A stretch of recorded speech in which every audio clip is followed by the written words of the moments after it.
I've said that I have very strong opinions. And one of those strong opinions is that my opinion isn't the most important opinion in the room. So that's my out for not giving my opinion. But if you want to know what my opinion is about something, or what my opinions are, just ask me. But I assure you, opinions aren't as simple as what you think they are. For instance, if something is non-inclusive, then it's not democratic. So to walk the democratic pathway, we need to be inclusive. So I'm of the opinion that sexualizing our children at a very young age is wrong. In fact, I'm of the opinion that sexualizing our children is wrong, period. Children need to know about the facts of life. Children need to know how it all works, the purposes behind everything. But sexualizing children, it's wrong. It's absolutely wrong. It's wrong because of the what motivates, what's the agenda, what's the intention behind it all. That's what makes it wrong. And so we have the rise of the additions to the LGB community. Now we have the LGBTQ plus plus. And so my opinion is that pushing sexuality onto kids as if it's a normal thing means that I oppose this tranz-activism that is now happening. I oppose it, absolutely, fundamentally oppose it. Every part of me opposes that. There are only two things in this world that I hate, absolutely hate. One, men beating women. Two, those who predate on innocence, and children are innocent. Children personify innocence, and to try and take that away from them by sexualizing them is wrong. Absolutely wrong. It's predatory. It's predated. What's the word? It's predated. That's what predators do.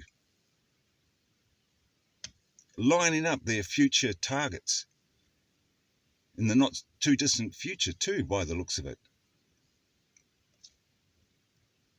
So I have a very strong opinion about that.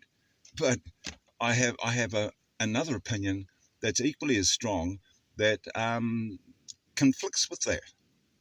And that opinion is that every single one of us stands equal. Every one of us, doesn't matter what we believe, it doesn't matter what we're into.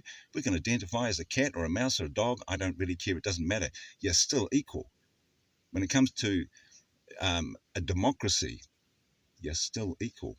And not only that, but it's been a long road getting to where we are socially in order for these sorts of things to even be happening. It's been a long road getting here. We haven't seen it. It's been tiny little incremental steps along the way, and then boom, all of a sudden we've got this thing going on in our libraries and our schools. And the people who are on the leading edge of tranz-activism, I mean, this entire culture is not going to go away. And if one side of society decides that it doesn't like that, and so it's going to sort of beat it into submission, try to make it go away, make it disappear, then all we have is just further divisions and all sorts of things that aren't right. So we have to find a way to work together. We have to find a way to cohabit, to coexist. We have to find a pathway of peace, something that we can all agree on. Now, I know it's been said, and I kind of agree with it. We're never going to get everyone on the same page, are we? We're never going to get everyone to agree with something. Doesn't matter what it is.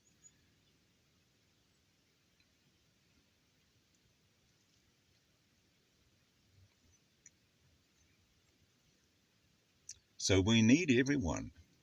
We absolutely need everyone. Well, there are people who disagree with that. People say we don't need everyone. We only need a certain amount of people. Well, we all need each other. That's the truth. And yeah, so I have conflicting opinions. I have opinions within myself that conflict because whilst I'm dead set against a particular aspect of this community, I accept the fact that they've got a right to believe what they want to believe. They've got a right to their own ideologies. They've got a right to their own lifestyle and everything like that. And when it comes to sexuality, you have all those rights within your own privacy, just like the rest of us. But we don't bring our private sexuality or our private sexual lives out into the public space. That ain't right. That's Sodom and Gomorrah. That's a precursor to that.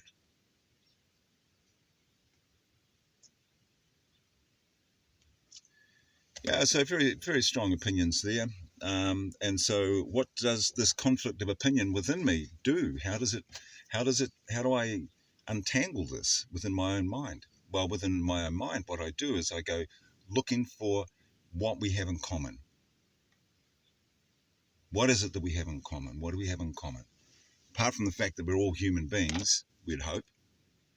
And so we experience things the same. Some of us have a higher tolerance than others, and so the experience is different. But things like a broken bone, it has exactly the same feeling. Every time you break a bone, you get that same broken bone feeling. And if you've ever broken a bone, you have to have broken a bone to know what that feeling is. It's a hard feeling to describe. You have to have broken a bone to know it. So our experiences in life are just completely different, every single one of us. We're all on a pathway, we're all on a different pathway.